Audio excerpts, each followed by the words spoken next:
Go in wrong room.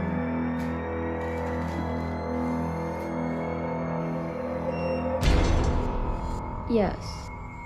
Nó bất ổn từ cái lúc mà mình bắt đầu vào check in rồi. Nhưng mà ngoại trừ mình ra thì còn một người nữa cũng nhận được thông phòng y chang như mình luôn, cũng ở 3 đêm như mình luôn. Và đó là một người đàn ông hoàn toàn xa lạ.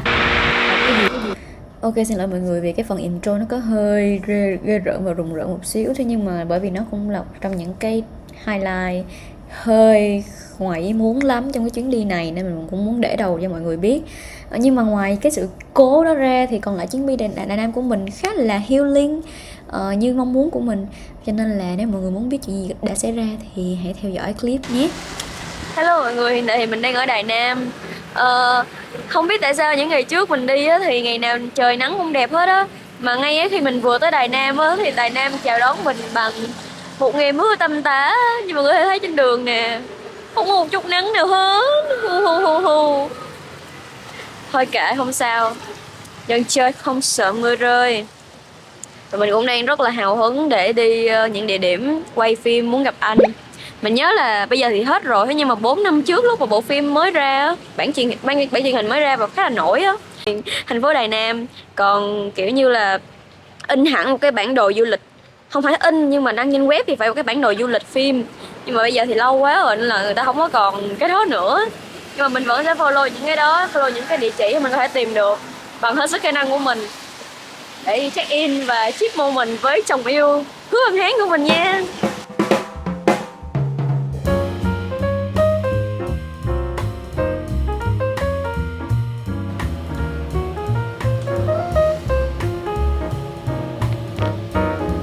Mọi người ơi, và xếp hàng khá là đông ấy.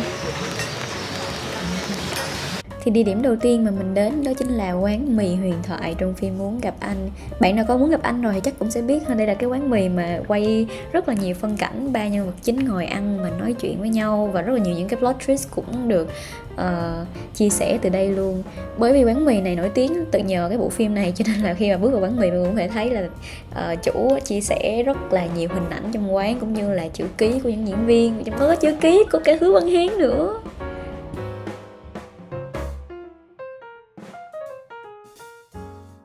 Hello mọi người, mình đã vô quán và có chỗ ngồi rồi đây.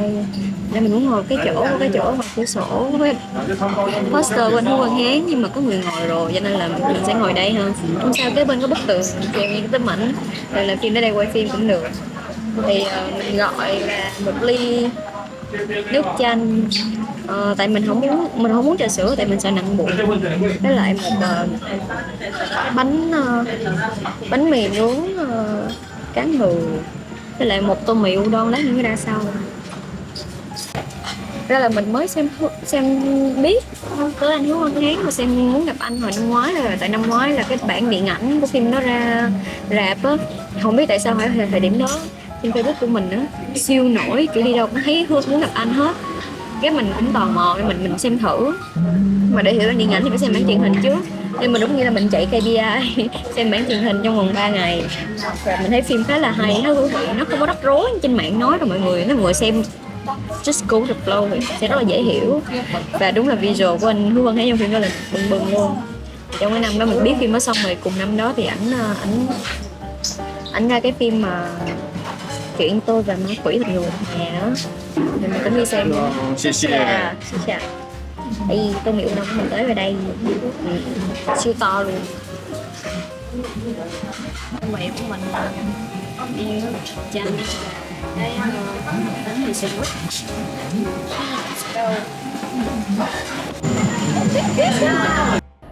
Mọi người xem mình ăn thì chắc mọi người cũng thấy rồi hơn, là vị của bánh này nó khá là bình thường mọi người. Nó không dở nhưng mà nó cũng không có gì đặc biệt á, kiểu ăn cho biết thì cũng được thôi, thế nhưng mà nói chung là không có gì đặc biệt hết.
我想把我的箱子，然后我也想check in。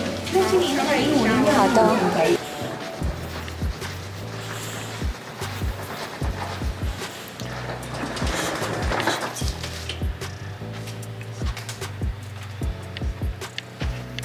Wait a minute.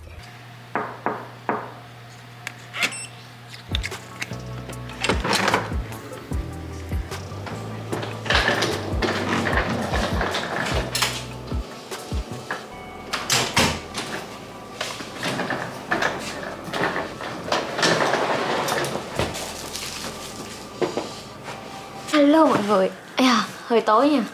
Anyway, như đèn ở đây thì nó hơi kỳ lạ một xíu. Cái nào có đèn này không ta?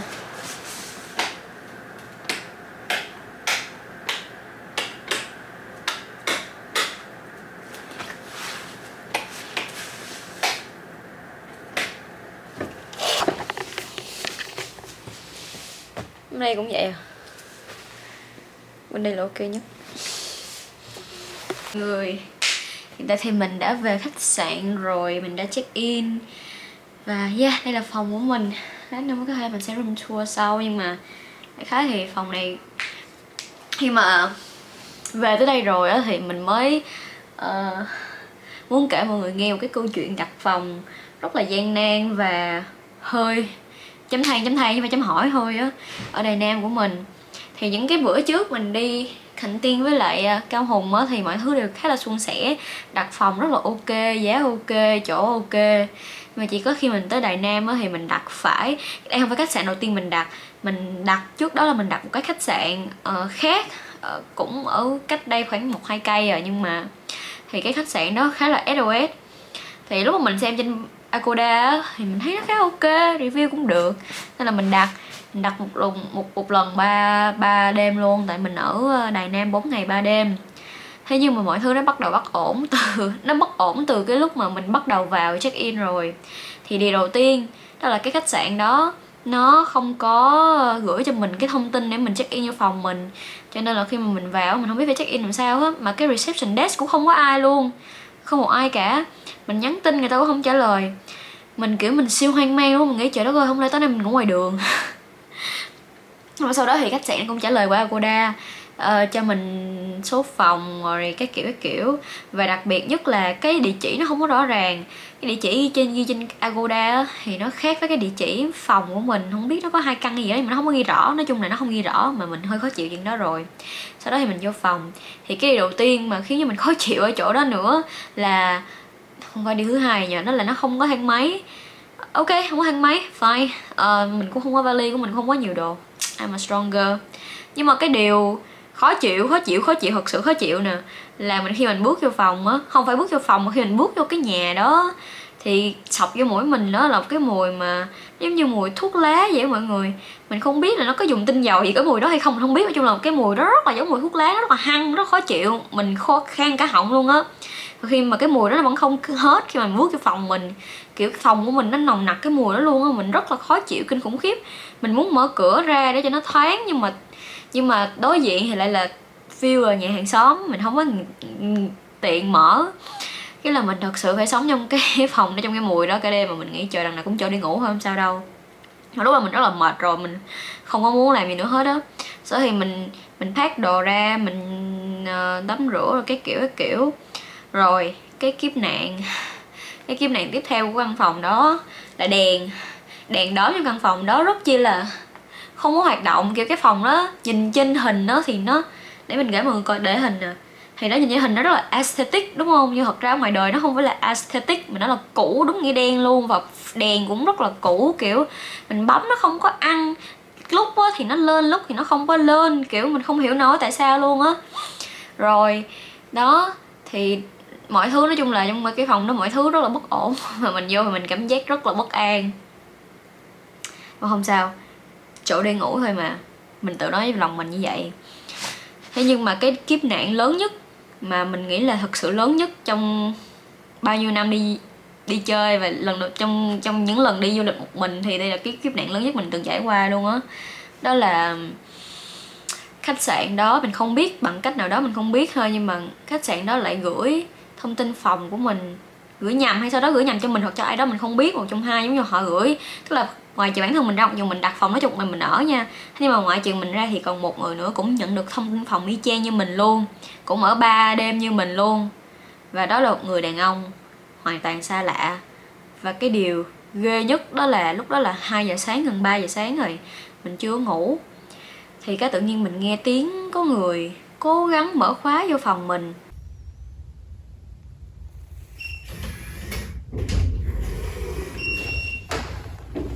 Nhưng mà lúc đó mình cũng không dám nghĩ nhiều, tại vì thật ra cách âm của các khách sạn nó cũng không tốt lắm. Mình có để ý rồi là những phòng khác có mở cửa hay sau đó thì mình cũng nghe á, cho nên là mình nghĩ rằng là ok, mình nghĩ nhiều thôi, đó là phòng của người khác.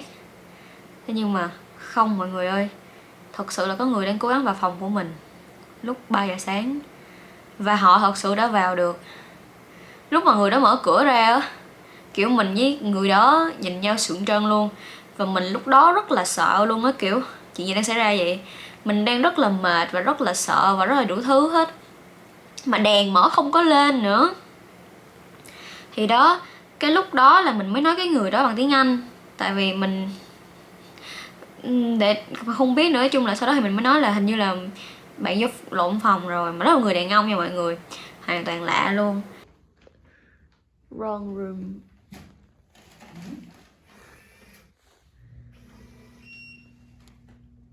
Yes.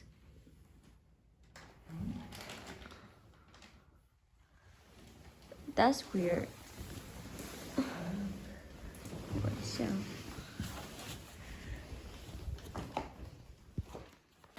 Cái lúc đó thì cũng hơi hơn là đó không phải là một người xấu. Tức là sau khi hai đứa mình nói chuyện thì mà mình mở cửa ra để ở ngoài có đèn nha, và mình đi ra ngoài mình nói cửa nha, chứ mình không có ở trong không gian kín với một người lạ vậy nha, rất là nguy hiểm. Mình mới mở cửa ra hẳn luôn cho nó thoáng, xong rồi mình đứng nói chuyện một hồi mới biết là cái người đó show cho mình cái tin nhắn, thì mới biết là cả hai người đều nhận cùng một tin nhắn, cùng một cái số phòng, mã phòng, cái kiểu y chang nhau luôn. Cái tự nhiên cái không biết phải làm gì hết, thì cái lúc cuối cùng thì cái người đàn ông đó mới chấp nhận là đi ra khỏi phòng, và mình ngủ lại phòng ở đêm đó. Nhưng mà mọi người ơi, làm sao mình ngủ được nữa, kiểu lúc đó mình ngồi mình nằm trong phòng mà mình rất là sợ, kiểu mình phải lấy ghế mình chặn cửa lại luôn á. Mà mình nghĩ rằng là trời ơi, còn có thể có một người đã vào được rồi thì còn bao nhiêu người có thể vào được nữa, đúng không? Và nếu như mà có rất nhiều thứ xảy ra trong đầu mình, kiểu như lúc đó mình suy nghĩ nếu như mình đã ngủ rồi thì sẽ có chuyện gì xảy ra. Và nếu như mà người đàn ông đó họ có ý đồ xấu thì sao nữa, kiểu lúc đó có mình với người đó à. Mình kêu cứu không được, nhưng mà nói chung là bất đắc dĩ, phòng vạn nhất mà mọi người, kiểu thì đó, lúc đó là mình kiểu như là mình vừa mệt rồi mình vừa kiểu nói chung là sắn hết cả lên, xong rồi vừa gặp một cái là mình nhắn tin cho cái người đó liền. Và mình sau đó khi người đàn ông vừa ra khỏi phòng là mình cũng gọi điện ngay cho Agoda luôn, dịch vụ tư vấn hỗ trợ khách hàng Agoda, tiếng Anh quốc tế. Thì mọi người, mình mới nói mọi người nói cho Agoda về tình hình của mình, và mình nói là mình muốn cancel luôn cái booking này ngay và luôn, mình sẽ không ở khách sạn này thêm một đêm nào nữa. Và nguyên một cái đêm hôm đấy mình kiểu mình không ngủ luôn. Xong rồi sáng hôm sau mình dậy, mình đã định là sẽ đi ra reception desk để nói chuyện trực tiếp với người ta. Thế nhưng mà cuối cùng khi mình ra reception desk cũng không có ai ở đó cả, và những người ở đó lâu hơn mình thì nói là họ chưa thấy có một ai ở đó hết. Mình tức là trong cái chuyện này thì thật sự là mình đi ở bao nhiêu chỗ, từ hotel cũng có, hostel cũng có, cả những chỗ rất là bình dân, thì kiểu mình chưa gặp một cái khách sạn nào mà nó vừa kiểu như là không support khách hàng, vừa thiếu chuyên nghiệp, mà nói chung là mọi thứ rất là tệ, và phòng cũng tệ nữa. Nói chung là không có cái điểm cộng nào luôn á, và vị trí cũng tệ nữa. Kiểu người tưởng tượng ở Đài Loan có 25.000 cộng cái cửa hàng tiện lợi, thế nhưng mà cái vị trí của mình ở lại không có cái cửa hàng tiện lợi nào cả, là mọi người biết rồi đó, không có cái gì xung quanh đó hết. Mà thật ra giá phòng á, so ra với tất cả những cái điều kiện như vậy thì cũng đâu phải là rẻ đâu, thật ra là khá là mắc ấy chứ. Thì đó, cái là sáng hôm đó là mình đi ra là mình tối hôm đó, ngay tối hôm đó luôn là mình pack đồ vào luôn, và mình gọi điện Agoda xong là mình pack đồ rồi mình đặt luôn phòng mới, cho 2 đêm còn lại của mình ở Đài Nam. Đó, Thì sáng là mình check out, xong rồi mình không check out, mình cứ thế đi ra luôn. Rồi mình check in khách sạn mới của mình để vali khách sạn mới của mình, xong rồi đó mình đi ăn uống như mọi người thấy trong clip đó. Rồi mình mới vừa về check in khách sạn hiện tại của mình. Khách sạn hiện tại của mình thì trộm vía là rất là tốt, rất là tốt, mọi thứ đều rất là chuyên nghiệp, phòng rất là đẹp đẽ, sạch sẽ. Tất nhiên sẽ không có ai bước vào phòng mình nữa. Và I mean, tại vì đó là một khách sạn và vị trí cũng khá là ok nữa. Thì nói chung là đó là một 24 giờ, chưa tới 24 giờ hơi bão tố của mình ở Đài Nam. Chưa kể tự nhiên ngày đầu tiên ở Đài Nam thì mưa nữa, và mình xem như báo thời tiết thì những ngày tiếp theo cũng mưa luôn, không biết sao nữa, hơi buồn. Đó, đúng rồi, rất là buồn. Thì mình rất là trông chờ Đài Nam, tại vì mình rất là thích phim Muốn Gặp Anh đó, cũng như là thích anh Hứa Văn Hán, nên là mình đến đi check in rất là nhiều địa điểm. Mà trời mưa như vậy thì sẽ khá là bất tiện. Mà thôi để xem sao. Thì đó là câu chuyện mà mình muốn kể với mọi người ngày hôm nay. Lần nữa trộm vía là mình không sao hết. Hiện tại thì mình đang như thế này, đang trộm vía còn ở đây với nói chuyện với mọi người kể về cái câu chuyện đó. Nhưng mà mình rất là mong là thông qua câu chuyện của mình á, thì những bạn nào, không bất kể nam hay nữ luôn ha, mà mình nghĩ đặc biệt là những các bạn nữ như mình đi, khi mà đi du lịch đó thì khi mà đặt phòng cái kiểu thì các bạn nên cẩn thận, nên đọc kỹ từng cái review từng chút, đừng có nhìn đánh giá chủ quan thôi. Và những cái review mà chê á thì các bạn cũng phải kiểu như là không phải là mình muốn các bạn bias. Ví dụ như giữa 10 cái review khen một cái review chê á thì tự nhiên đánh giá người ta xấu luôn thì cũng hơi kỳ, không có đúng. Nhưng mà cũng nên take it serious. Tại vì khi đó sau khi mình lên mình đọc lại thì có những cái review họ nói về sự unsupportive của staff ở đó thì mình thấy khá là đúng. Tại vì mình cũng cảm thấy khá là khó giao tiếp với họ. Sáng hôm đấy á, khi mà mình nhắn tin với property, với cái chỗ đó, với manager của khách sạn đó, cũng vẫn là qua app nha, chứ không có gặp mặt, không gọi điện gì được luôn á. Thì họ vẫn cố gắng nói cho mình là có thể là để họ điều tra xem, và có thể là họ sẽ có thể là do mình quên khóa cửa hay các kiểu đó. Nói chung là mình trong cái chuyện này á, mình cảm thấy rằng là mình là người kiểu như mình là khách, mình trả tiền và sự an toàn của mình bị đặt trong cái tình thế rất là nguy hiểm như vậy. Nhưng mà mình cảm thấy họ vẫn không có vẻ gì là biết lỗi, và họ vẫn cố gắng thái trách nhiệm hay sau đó thì mình yêu cầu họ cancel và refund cho mình. Mặc dù cái booking của mình không có refund thì ok refund, nhưng mà họ chỉ refund 2 đêm còn lại thôi, chứ họ không có refund cái đêm đó. Ok fine, ý là về mặt lý thì đúng là tại vì mình đã ở trong đó một đêm rồi. Thế nhưng về mặt tình thì mình cảm thấy là họ nên hỗ trợ khách hàng của mình nữa. Nhưng mà không, ok fine, sao cũng được. Mình cũng không có muốn đôi co nữa, mình không có muốn dính líu gì tới cái chỗ nữa hết á. Mình rất là mệt mỏi rồi, và nhắn tin với họ cũng rất là mệt nữa. Họ cứ cảm giác chung là mình không có cảm thấy được support thì mình rất là khó chịu. Nhưng mà không sao, đây khách sạn mình đang ở rất là tốt, mọi thứ rất là ok, tuyệt vời. Hôm nay mình được đi check in địa điểm đầu tiên trong phim Muốn Gặp Anh rồi. Đó, có thể là giờ là mình sẽ đi tắm, nghỉ ngơi một xíu, xong rồi đi những cái phố gần đây, tại vì mình có lưu một vài cái con phố gần đây nếu trời không mưa ha. Còn nào đọc sách chill chưa biết, đó là plan hết là vậy. Nói mọi người, hồi nãy thì mình mới đi cái Rainbow Plaza mua cái cục sạc dự phòng. Thật ra là mình muốn mua cục sạc dự phòng lâu rồi, nhưng mà tại vì mình chần chừ, kiểu tại vì mình cũng không cảm thấy mình cần lắm á. Kiểu như điện thoại của mình á thì thật ra mình ra đường mình không bao giờ xài, chứ ở Đài Bắc mình không bao giờ xài luôn á, tại mình quen đường rồi mà, sau này rồi xài. Nhưng mà tại bữa giờ mình đi du lịch á thì chụp hình hay quay phim thì mình có máy ảnh của mình rồi đó. Nhưng mà điện thoại của mình thì mình dùng để mình tra đường, mà điện thoại của mình thì nó cũng bị chai pin, cho nên là nó rất là nhanh tụt pin. Thành thử ra là mình cứ đi trong cái tình trạng gọi là thiếu pin đó. Thế là mình mới quyết định mua cục sạc dự phòng là để sạc điện thoại của mình, với lại có thể là sạc cái máy ảnh của mình, just in case thôi, chứ cũng không nên làm. Tại vì mình có mua cái backup battery cho máy ảnh của mình, nhưng mà mình quăng nó ở Đài Bắc rồi, mình không đem theo, không biết tại sao nữa. Ý á thì đó. Nhưng mà tự nhiên cái chợt nhớ ra lúc mà mình đang trên xe buýt đi về thì mình mới nhớ ra tại sao mình mua cái này rồi mà mình không mua luôn thẻ nhớ mới cho camera của mình. Mình cũng không biết lúc mà mình mua cái máy ảnh này đầu mình nghĩ cái gì mà mình mua thẻ nhớ bao nhiêu ghi mọi người biết không? Mình mua có 32 ghi à. Tại vì mình nghĩ 32 ghi rất là nhiều. Thế nhưng mà nó không nhiều như mình nghĩ, đúng là yếu nghề. 32 ghi nó không hề nhiều như mình nghĩ. Mình quay một ngày trời như vậy thôi là hết rồi. Mà chưa kể là nói chung là mình còn phải mua một cái thẻ nhớ mới, hơi tốn tiền nhưng mà chịu thôi. Thì đó, còn phải mua cái thẻ nhớ mới. Mà hồi nãy tự nhiên cái ở cái Rainbow Plaza đó, cái mình mua này xong cái mình đi về luôn, cái mình không nghĩ tới chuyện là mình mua sẵn, mua luôn cái thẻ nhớ. Ngày mai là phải đi hoành lại đó mua nữa rồi. Nhưng mà cái anh cũng hơn là cái anh ở đó, ảnh nói ảnh rất là supportive. Và anh nói cho mình, kiểu giới thiệu cho mình rất là nhiều và chi tiết siêu kỹ luôn, cái nào hợp với cái nào đồ. Mình rất là appreciate.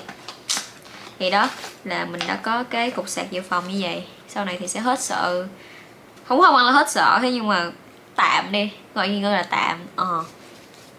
Đó là cái đó. Quick room tour cho mọi người. Thì khi mà bước từ cửa vào thì như bao khách sạn bình thường thôi, bạn sẽ có cái chỗ để nhét thẻ vào để có điện, mở điện. Rồi có cái chỗ bấm don't disturb hoặc là clean up để người ở ngoài biết họ có nên vào phòng mình hay không. Rồi đây thì là cái nhà vệ sinh. Vệ sinh thì cũng đơn giản thôi, nhỏ gọn, khá ok. Tiếp theo thì sẽ có một cái bàn ở đây, chỗ này để giày và có dép mang trong nhà. Rồi cái bàn, cái sofa nho nhỏ và cái giường đôi double bed, tivi, nhưng mà chắc mình không có xài tivi bao giờ, hello đó. Rồi ngoài đây thì có cái ban công nhỏ thì phải á, theo mình thấy, nhưng mà tại còn tối rồi nè đó, bạn thấy cái ban công nhỏ không đó. View thì mình thấy cũng bình thường thôi. Để lát nữa mình tắt đèn, để mình tắt đèn coi thử view nó làm sao nha. Thì đó, basically thì đơn giản nhỏ gọn vậy thôi, nhưng mà khá ok, sạch sẽ đẹp đẽ thoáng mát, vị trí ok luôn, đi đâu cũng gần chạm xe buýt này kia hết trơn á. Tiếp đặt phòng cho các bạn nữa là khi các bạn đặt phòng các bạn nhớ phải coi kỹ là nó gần chạm xe buýt hay là chạm tàu, hay là nói chung là còn những cái chạm phương tiện công cộng hay không nha. Và nếu như mà các bạn kiểu mang ít hành lý không sao, nhưng mà mang nhiều hành lý ví dụ vậy thì cũng phải coi là nếu các bạn mà đã xác định là đặt taxi hay Uber hay cái kiểu á thì ok. Nhưng mà nếu các bạn xác định đi phương tiện công cộng cho tiết kiệm á, mà ít hành lý nha, ví dụ như mình nè, thì các bạn phải coi là từ cái chỗ chạm tàu chính tới cái chỗ địa điểm khách sạn các bạn ở nó xa hay không nha, chứ không là đi quằn lắm á. Mình nghĩ là ở đâu cũng vậy đó. Ở Đài thì phương tiện công cộng khá là phát triển. Ở Đài Nam thì không có MRT, nhưng mà gần đây thì cũng gần Tainan train station nên là cũng không vấn đề gì. Nó có một cái bức vẽ, em nói không suýt chứ nhìn giống như chợ Bến Thành vậy ha. Ý là vậy thôi, nhìn sơ qua cái vibe ấy, nó đông nhìn nó khá là thú vị. Có một cái điều mà mình để ý không chỉ ở Đài Nam, ở Cao Hùng mình nghĩ chắc là ở khu vực phía Nam nói chung thôi, mình không chắc nữa tại mình cũng mới đi có 3 thành phố mà là Cao Hùng, Khánh Tiên với lại Thái Nan. Nhưng mà mình để ý là ở đây á, người ta rất là kiểu nghệ đúng nghĩa là nghệ ở đây nghĩa là ví dụ như là những cái tòa nhà như cái vlog Cao Hùng mà mình cho các bạn coi á, thì những cái tòa nhà họ sẽ không chỉ là để những cái tòa nhà bình thường thôi mà họ sẽ vẽ lên ví dụ vậy. Thì đó, xong rồi thì mình để ý là ở Đài Nam cũng vậy nữa, kiểu ở Đài Nam thì không hẳn là vẽ lên nhà quá nhiều, nhưng mà ví dụ cái chỗ đi bộ dưới lòng đất để đi qua đường á thì họ cũng vẽ chứ không có để trống. Xong rồi đó, ở trong khách sạn thì trang trí cũng bằng cái hình vẽ giống vậy, kiểu cái vibe á nó rất là vibing với nhau á, mình cảm thấy nó là một cái đặc trưng truyền thống hay gì đó hả, mình không biết nữa. Chắc là để lát nữa mình search coi thử coi có cái gì sự kiện gì đặc biệt liên quan đến đó hay không mà khiến cho những cái thành phố phía Nam nó nghệ như vậy. Ý mình không phải là miền ngoài Bắc không nghệ nha, Đài Bắc sẽ có cái nghệ riêng. Với lại có một cái nữa mình nghĩ là nó hơi trái ngược so với Việt Nam mình nè, là ở Việt Nam mình thì Sài Gòn là kiểu như náo nhiệt đồ, trẻ trung năng động rồi đúng không. Xong rồi ở Hà Nội thì kiểu Hà Nội không vội được đâu mà rất là chill, rất là healing rồi cái kiểu. Thì ở Đài Loan mình thấy là ngược lại. Ở Đài Bắc Đài Loan á thì giống thành phố Hồ Chí Minh ở Việt Nam, và ngược lại thành phố Đài Nam ở Đài Loan thì là giống miền Bắc, giống Hà Nội. Là kiểu ở Đài Nam so far thì mình thấy nó rất là kiểu nói chung cái nhịp sống nó chậm hơn hẳn á mọi người, kiểu mọi thứ nó không hối hả lắm. Kiểu cũng không có nhiều tòa nhà cao tầng nữa, và nhìn cái vibe nó cổ hẳn luôn á, đi đâu cũng cảm thấy rất là cổ hết trơn á. Và Đài Nam cũng một cái điều đặc biệt nữa là Đài Nam không có tàu điện nha, không có MRT, chỉ có ở Cao Hùng, Đài Bắc cái kiểu. Mà ở Đài Nam thì không có, Đài Nam chủ yếu là đi xe buýt. Thì đối với mình cái này nó cũng hơi hơi bất tiện một xíu, tại vì mình là con người khá là thích đi tàu cao tốc, đi MRT, MRT đó, chứ không hẳn là thích đi xe buýt lắm. Một là tại vì MRT á kiểu như nó rất là lẹ, tiện và giờ rất là chính xác và nhiều chuyến nữa. Còn xe buýt á thì thật ra xe buýt á thì nó rất là không biết nữa, nó khá là 70-80 thôi á, hên xui. Kiểu nhiều khi cái giờ nó hiện lạng vậy mà xe buýt nó không tới thì cũng có, phải không nha. Dù mới vừa nãy luôn là không phải là mình coi trên Google nha, mình coi ngay trên cái bảng hiện ngay xe buýt luôn, ngay cái trạm xe buýt luôn á. Tại đây nó hay có cái bảng hiện coi là chuyến nào còn mấy phút nữa là tới á, thì là nó có hiện nha. Xong xe buýt đâu có tới đâu, xong mình cũng phải ngồi mình đợi quá trời đợi.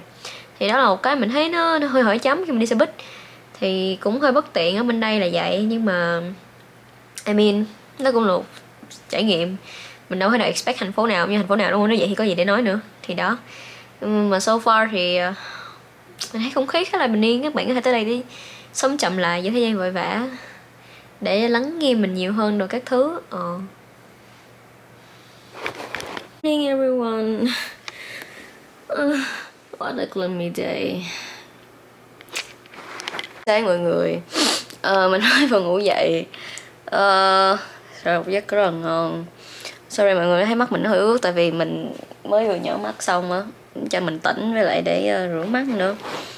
Thì anyway, hôm nay cái plan của mình sẽ là mình đi tới cái trường để quay cái bộ phim đó. Thật ra mình nghĩ là mình đi tới để xem thôi. Thật ra mà không đi cũng được luôn á, tại vì hồi xưa lúc mà phim mới vừa chiếu khoảng 4-5 năm trước á, thì cái trường nó có cho phép người ngoài vào tham quan, tận dụng độ nổi tiếng của phim á, nhưng mà sau đó thì không còn nữa. Ý là that makes sense anyway, tại đó là vẫn là một ngôi trường có thật và có học sinh học mà, thì tự nhiên không phải lúc nào cũng có khách du lịch vô được, đúng không? Nó kỳ lạ lắm. Thật ra từ đây tới đó cũng khá là xa nữa, nhưng mà you know, tại mình tò mò nên thôi kệ, tới hưởng không khí cũng được xong đi về. Tại vì gần đó, từ đó đi tới bến cái chỗ ăn tàu hũ Mai Tô, đúng không ta? Tàu hũ thì phải á, trong cái phim đó cũng không gần lắm nhưng mà cũng tiện, cho nên là thôi sẵn thì đi coi cái chuẩn ra sao luôn, xong mình đi ăn đậu hũ đó xong rồi về lại đây. Thì đó là plan ngày hôm nay. Thật ra đi thì cũng đơn giản, cái vấn đề nằm ở chỗ là nó xa, cho nên là đi sẽ hơi không mất cực. Bây giờ mình đi thì cũng nhiều rồi, chỉ là tốn thời gian di chuyển thôi chứ không gì hết trơn á. Ok, giờ thì mình sẽ skincare và make up và các kiểu rửa mặt nha. Bye bye. Hello mọi người ơi, thì plan đã có một sự thay đổi nhẹ một xíu, là mình sẽ ở Đài Loan, mình sẽ ở Đài Nam thêm một đêm nữa. Và hôm nay mình sẽ chưa đi những cái địa điểm mà mọi người ở đầu clip. Lý do tại sao? Tại vì mình chợt nhận ra rằng là hai trong những địa điểm khá quan trọng trong bộ phim luôn, thì nó không mở cửa vào ngày hôm nay và ngày mai, mà nó mở cửa vào ngày thứ năm. Thứ năm thì theo cái plan ban đầu là mình đi về rồi. Thế nên là quyết định là mình ở lại Đài Nam thêm một đêm nữa, và những ngày này thì mình sẽ đi vòng vòng khám phá Đài Nam. Ở Đài Nam khá là yên bình đó mọi người, kiểu nó sẽ không có nhiều tòa nhà cao tầng như Đài Bắc. Mọi người tới mọi người có thể thấy liền luôn á, là kiểu như nhìn cái không khí và cái vibe nó kiểu nó chậm lại hẳn và nó hoài cổ lắm luôn á. Bây giờ thì mình đang đi tìm đồ ăn, là không có thiếu đồ ăn để ăn. Ở Đài Nam đi đâu cũng rất là nhiều đồ ăn á, nhưng mà không biết tại sao gần đây mình bị thèm gà chiên kinh khủng, kiểu gà chiên ở Hàn Quốc á. Tại mình sắp đi Seoul nữa nên mới vậy, không biết nữa, nhưng mà rất là thèm nên là mình phải cố gắng kiếm cho ra bằng được một cái nhà hàng bán gà chiên. Nhưng mà mình không có ăn McDonald's, tại mình không thích McDonald's. Ok, em Giáng sinh mà trời mưa quá trời quá đất luôn. Để mình đi ăn xong rồi mình đi qua cái Rainbow Plaza mình mua đồ, mua thẻ nhớ, với lại mua mic, rồi Mình search coi tối nay ở đâu có sự kiện gì hay không, thì tối nay mình sẽ đi ha. Tối nay là đêm Giáng sinh mà, không phải nào ở nhà buồn được. Mới về tới nhà đây thì mình đã mua được gà chiên mà mình thích, gà chiên Hàn Quốc. Xong rồi mình cũng có mua thêm một ly mì, cũng mì Hàn Quốc ăn chung. Và ăn thì phải có uống. Thường thì ăn cái này mình sẽ uống chung với Coca đúng không? Nhưng mà mình thì mình không thích uống Coca, tại vì mình đang ở Đài mà, cho nên là mình mua một ly trà sữa trân châu. Đó là tất cả đồ nghề của mình. Thì mình sẽ đợi mì chín, sau đó thì mình sẽ ăn, mình sẽ coi Keep Running. Mình thấy trời thì không mưa nhưng mà kiểu nó ui ui, có thể là lát nữa mình sẽ đi ăn cái này xong mình nghỉ ngơi một xíu, xong rồi tối mình sẽ đi cái Old Street gần đây. Uống hơi miếng nước trước nha. Không phải là tip nhưng mà lời nhắc cho các bạn. Khi mà các bạn đâm ống hút uống trà sữa, không biết ở Việt Nam có vậy không, mình lâu rồi không uống trà sữa quên rồi, nhưng mà khi em đâm ống hút đó là đâm thì các bạn phải đâm dứt khoát thì nó sẽ không bị trào cái phần nước bên trong ra, chứ nếu không là nó sẽ bị trào ra.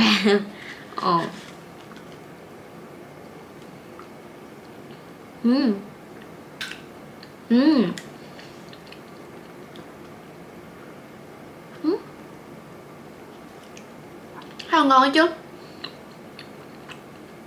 Trà sữa thì cũng bình thường nhưng mà chân dâu ở đây rất là ngon. Hãng gì? Tea Grader. Tea Grader đúng không? Nó còn có chữ hào trà ở đây nữa. Không biết thấy không? Hào trà như nó bị ngược, nhưng mà nói chung là có chữ hào trà ở đây là trà tốt, trà ngon rồi. Mình không biết uống trà nên mình không đánh giá được, nhưng mà trân châu thì mình thấy khá là ok nha. Nó cho 2 bao tay nữa để ăn gà nè mọi người. Mọi người thấy mình vừa thay đồ thì mình thay cái áo này, áo ngủ ở nhà để tại nãy mặc đồ, mình mới nhận ra đồ mình mặc là đồ trắng mà mình ăn mấy cái kiểu sốt rồi cái kiểu sợ bị dính vô giờ hơn, nên mình thay đồ. Thì đây mình đã có mì của mình sẵn sàng rồi đây. Bon appetit. Và keep running. Keep running. Bon appetit.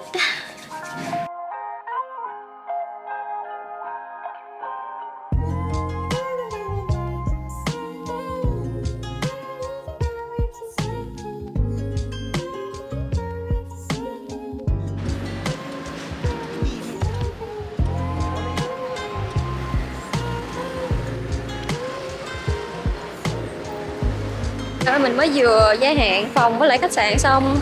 Không có gia hạn, tức là mình đặt thôi, mình chỉ muốn nói với người ta là thì mình đặt thêm đêm nữa, nhưng mà mình không muốn đổi phòng để đổi check in check out mà ở phòng đó luôn cho tiện.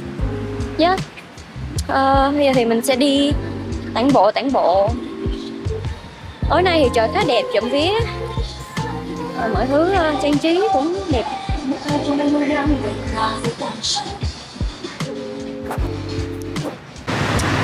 Hải An Street đúng không nhỉ? Chỗ này mình chỉ nhớ mình tại mọi người kiểu mình bị quên tên hoài á. Để coi. Đúng rồi, Hải An Road or Street. Thực ra thì mình là người hiếm khi ra ngoài chơi như vào những dịp lễ mọi người, tại một là mình ngại đông, và hai là mình, đây là personally thôi ha, là mình thì mình thích kiểu như là đi chơi mà hưởng ngoạn á, thì mình sẽ thích đi những cái vùng núi hay biển, nói chung là kiểu nó modern nature hơn á, là những cái chỗ mà đèn đóm nhiều. Tại vì mình thấy đèn đóm thì cũng là con người tạo nên đó, thì mình cảm thấy nó hơi kỳ lạ một xíu. Đẹp thì có đẹp thiệt, mình cũng thấy đẹp, nhưng mà I mean con người tạo nên thì ở đâu cũng sẽ làm được á, thì nó không có sự độc nhất, không biết nữa, mình cảm thấy vậy nên mình lười lắm. Nhưng mà tại mình đang đi du lịch mà, cho nên là why not. Không biết trời đẹp quá, đúng là đi du lịch không có vui hơn một chuyện thời tiết đẹp hết trơn á. Tại vì thời tiết đẹp thì đi mọi thứ nó mới thuận lợi, chứ trời mưa không thì ra ngoài buồn lắm. Qua giờ mình tới Đài Nam cũng mấy ngày mưa, không đi đâu chơi được hết trơn á, nên không có quay được nhiều như clip Thạnh Tiên với lại Cao Hùng. Và sau đó thì mình xem dự báo thời tiết á thì vấn đề mưa này là nó mưa hình như ở toàn miền Nam hay ở Đài Loan nói chung á, chứ không phải là ở Đài Nam thôi. Tại mình search á thì mình cũng thấy 2 ngày này ở Cao Hùng mưa. Nên mình nghĩ là cái số thời tiết là vậy rồi. Ok, mình thấy phía trước có vẻ hơi đông, chắc là nó đó. Để xem nha. Nhìn vui vui cũng đẹp đẹp đó. Ok, tôi hiểu. Thì đây, Art Street đây mọi người. Đó, thì buổi tối thì nó mở đèn đóm giống vậy.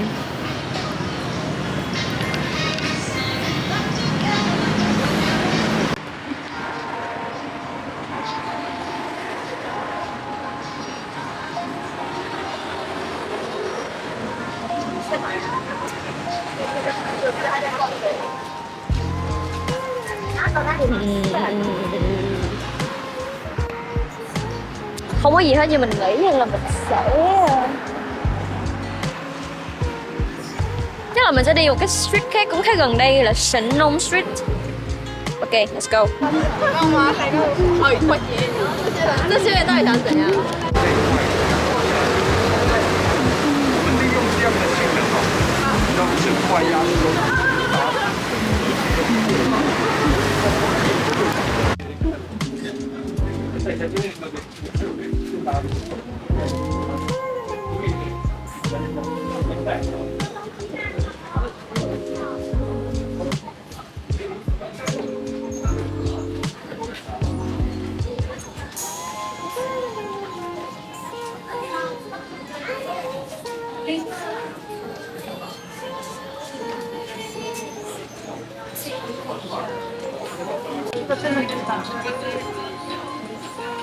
喂，嘿，你找我吗？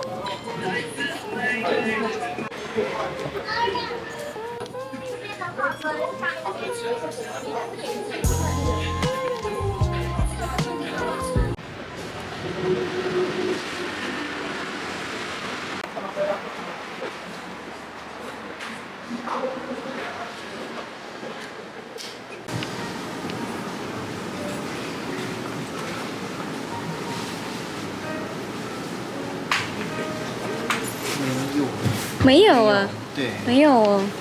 好的，谢谢啊。Không có mà rồi ơi. Tại sao cái quyển nó lại hiếm vậy trời, không hiểu luôn á.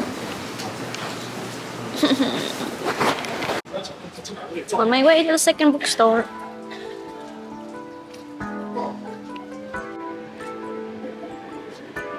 I guess it's near here, but I'm not sure. Is this one? Oh yes, it is.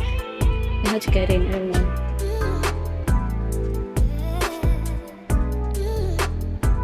Oh, it looks so aesthetic.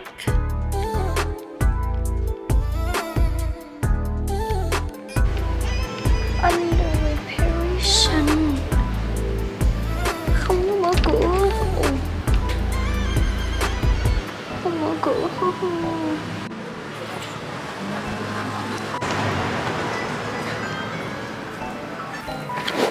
必须自己找吗？那个读书。Oh, hello, parrot. There's a parrot here. 你的主人在哪了？告诉我。哈？别他妈看我，回答我哎！回答我哎！你叫什么名字？你的主人在哪了？我就容易自己找，自己找，都是那么多书，我应该从那里开始。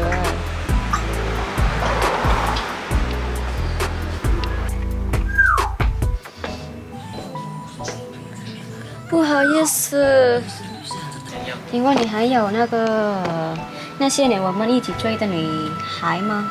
那900大的书。可是它太多书了，我不知道从哪里找。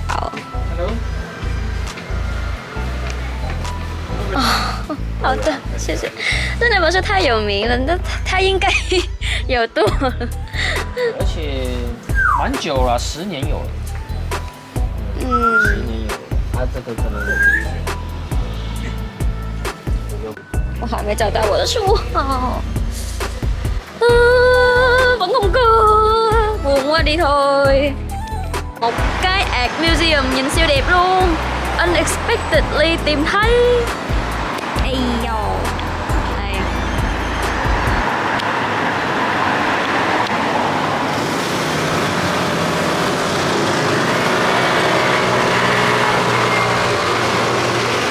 沿路在这边，冰块在这里。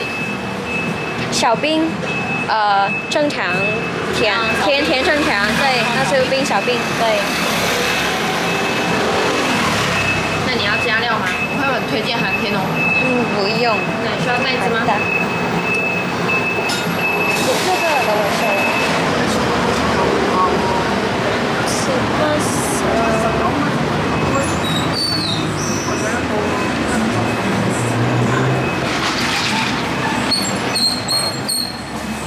好喽，摇摇。好的，谢谢。你好。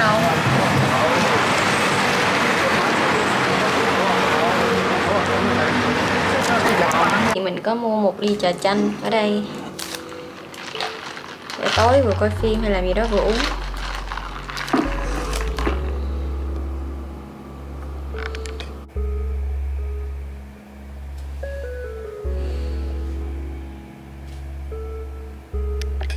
Thì mình đang ở phố cổ Am Khiện, cũng là trong những cái địa điểm quay muốn gặp anh.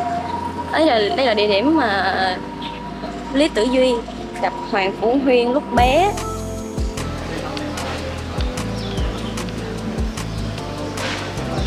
Tới rồi đây, khá là đông vui đó. Đây, ở bên đây là địa điểm check-in. And then the shape is like that, but it's hollow on the inside.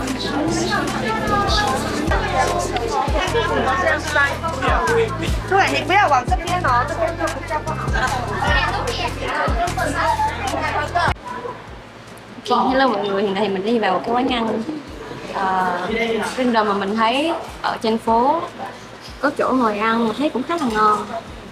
Thì mình gọi một cơm heo với lại một phần bánh hàu chiên đó. Chắc là mình sẽ đi mua nước uống, bởi vì mình cũng hơi khát. Mình ra đường thì mình không có đem theo chai nước hay gì hết trơn. Thì mình mới mua một ly sữa tươi chân dâu đen. Ok, thôi có đầy đủ mình sẽ ăn nha. Itadakimasu. Bye. Bon appetit.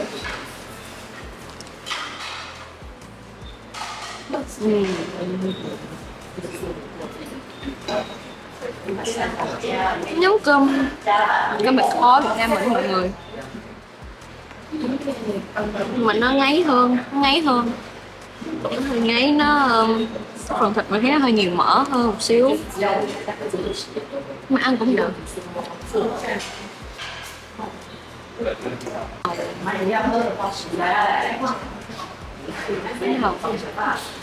Không focus.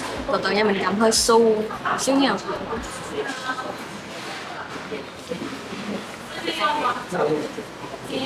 Là bánh nào ăn nha.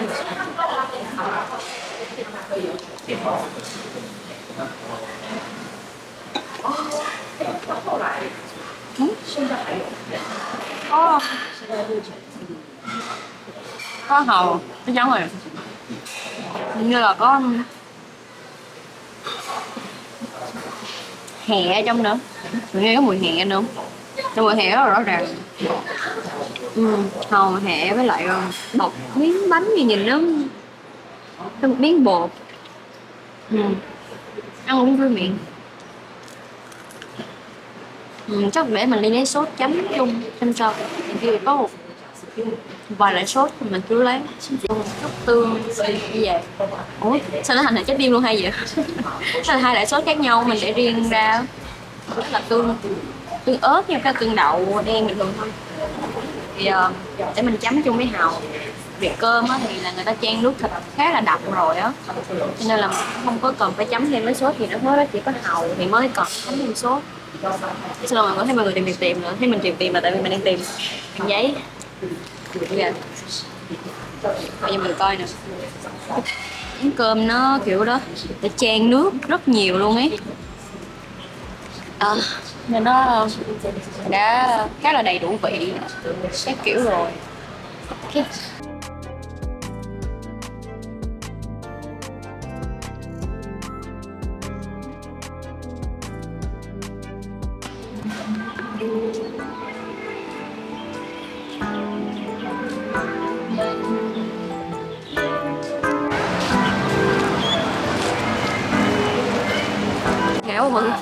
Ngại quá mọi người ơi, hay có mình cái đi ăn xong với cái chỗ Lý Tử Di mua nước uống ở chùa Bà Thiên Hậu thì chắc là mình cũng sẽ đi vòng vòng phố An Thiền.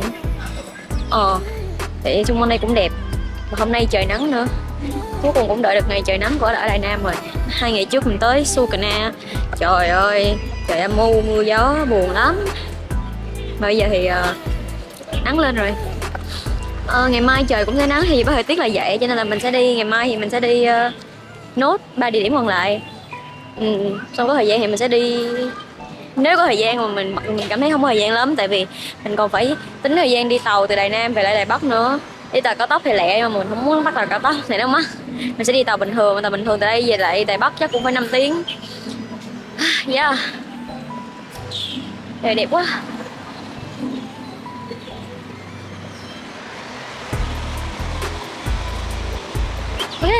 Giờ chắc mình lại vòng. Quên nữa, nếu nó tối về còn phải ghé Rainbow Plaza mua external mic nữa, với lại mua cái thẻ nhớ mới nữa, quên mất luôn á. Hôm qua mình nói chuyện với bạn mình tới 4 giờ sáng, xong mình ngủ một mạch tới trưa luôn.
Mọi người ơi, hiện tại thì mình đang ở pháo đài Bình An, cũng là một trong những địa điểm cũng gần đây. Ok, thì mình còn nửa tiếng để tham quan chỗ này, tại vì bây giờ đã là 5 giờ rồi, mà 5 giờ rưỡi là phải ra. Giá vé vào pháo đài Bình An thì cũng khá là rẻ, nếu cho không phân biệt khách nước ngoài hay là khách nội địa nha, thì 100, người lớn là 100 đồng. Còn nếu các bạn có thẻ học sinh, mình không có biết thẻ học sinh này là sinh viên Đài Loan hay là sinh viên quốc tế cũng được, nhưng mà tại vì mình có thẻ NTU cho nên là mình được còn 35 đồng thôi. Thì đó là Student ID.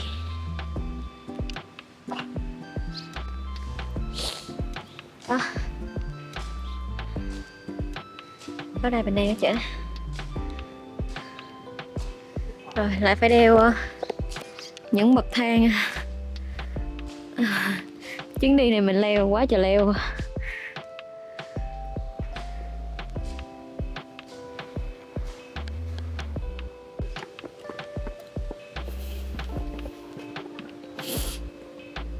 Leo nữa.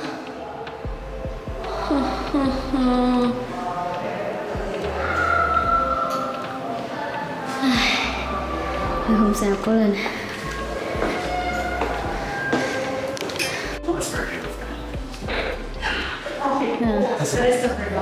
Phong miền đông. Đây là bắc, Tây miền.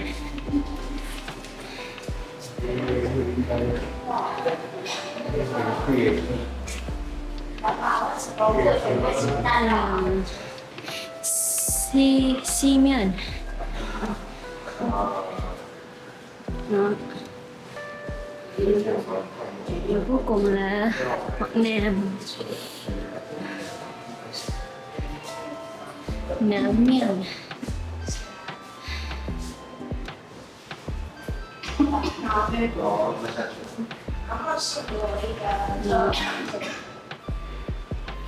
Nhỏ nói về lịch sử hình thành cũng như là evolution của cái pháo đài này. Đó.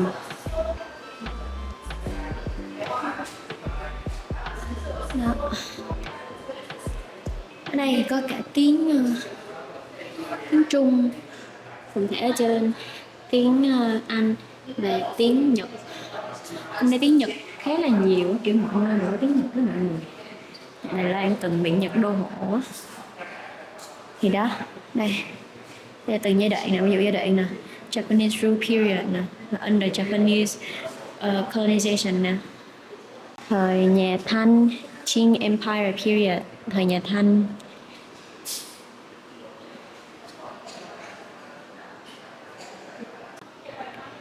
Với lại nhà Trân này chắc là nhà Trương không ta? Không phải Trang mà Trương.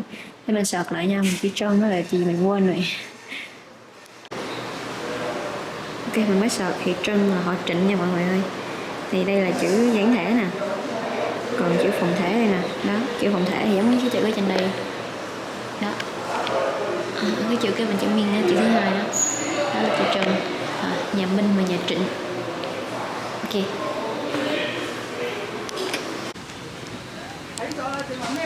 Vừa check out phòng khách sạn xong và mới được gửi lại đồ, tại vì mình sẽ còn đi phòng ở Đài Nam nữa, chưa có đi về liền nữa nên mình gửi lại đồ. Hiện tại thì mình đang ở cái quán mì bò mà mình search trên Google gần đây. Thì plan hôm nay thì cũng chill thôi, là mình sẽ ăn, mình sẽ ăn sáng ăn trưa. Giờ 11 giờ rồi, 11 giờ mình sẽ ăn trưa. Ăn trưa xong rồi thì mình sẽ đi qua cái tiệm bán đá bào đó, tại vì tiệm nó khá là xa. Mình sẽ đi ăn tiệm đá bào đó, sau khi ăn trước nó như là ăn tráng miệng. Ăn tráng miệng xong rồi mình sẽ đi qua tiệm trà. Thật ra cái tiệm trà đó là cái tiệm bán băng đĩa trong phim á mọi người, nhưng mà trong phim đó thành tiệm băng đĩa, còn ngoài đó là tiệm trà. Thì đó, đặt là ngày hôm nay. Sau đó thì từ tiệm trà mình về lại đây. Cái là chỉ có 3 nơi thôi, mà chủ yếu là đi di chuyển hơi xa, nhất là cái quán đá bào đó, tại vì 22 cây số lận. Thì nếu đi xong mà mình còn thời gian thì chắc là mình sẽ đi ghé qua cái Play Museum một xíu. Nếu không thì thôi, đặc biệt là trước khi về mình phải ghé qua Quan Hoa để mình mua sim, không phải sim nhầm, mua thẻ nhớ cho cái máy ảnh của mình. Thì đó là plan ngày hôm nay.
yes. Ta xí xí. Đi xe bus cũng tiện. Tới được cái quán, cô chủ quán dễ thương lắm. Mình tới mình nhìn menu mình không hiểu gì hết đó mọi người. Tại mọi người đã không có để tiếng Trung phồn thể như bình thường nữa mà. Thực ra cái này là lúc mà đi xe buýt đó là để ý rồi là mọi người bắt đầu nói tiếng Đài. Tại nó cũng mình thấy tại nó cũng hơi xa thành phố rồi nên là chắc là khu này kiểu mọi người nói tiếng Đài luôn á, nhiều người Đài Loan hơn, ý là ở đây còn Đài Loan rồi nhưng mà mọi người nói tiếng Đài á, không có nói tiếng Trung cho nên là đây menu cũng để ngôn ngữ Đài luôn. Xong rồi cái mình mới nhờ cô chủ quán, mình nói cô chủ quán là con không có hiểu cho nên là cô lấy cho con cái nào mà nhiều người thích nhất. Xong rồi cô mới nói là hồng đậu như thế nào ha, hồng đậu tô trang gì đó mình không nhớ, chung là đậu đỏ với lại sữa bò thì cũng ok. Cô suggest gì thì con ăn đó. Thì đây là cái tô của mình, thử nha. Đó là mình đang bị đau họng mọi người nên là sáng dậy thấy hơi đau họng mà nên là cũng hơi băn khoăn không biết là đi qua đây có ổn không, tại vì đây là ăn đá bào mà thôi kệ ăn thử rồi về uống thuốc sao, thì cũng có bao nhiêu lần đi qua đây đâu.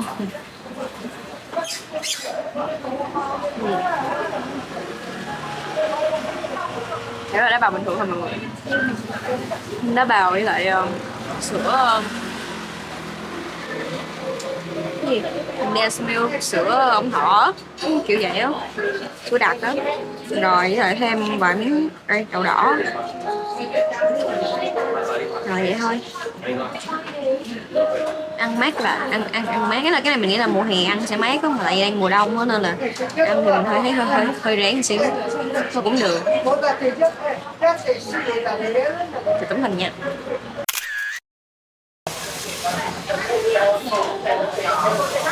Lạnh quá.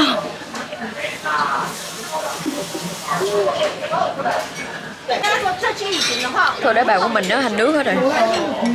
Mà vẫn sao phải như vậy mình mới ăn được đó chứ. Bây giờ mình ngồi mình đai răng quá, vừa lạnh vừa cuốc cái răng nữa. Mà mình khuyên bạn nào mà nếu thật sự là có thời gian đi tới đây á, thì gọi một, mấy bạn nào có thời gian đi tới đây á, thì gọi một chén 2 người ăn là được. Tại một chén rất là nhiều á, rất nhiều luôn, mà đá nữa nên là ôi mới hơi khoai á.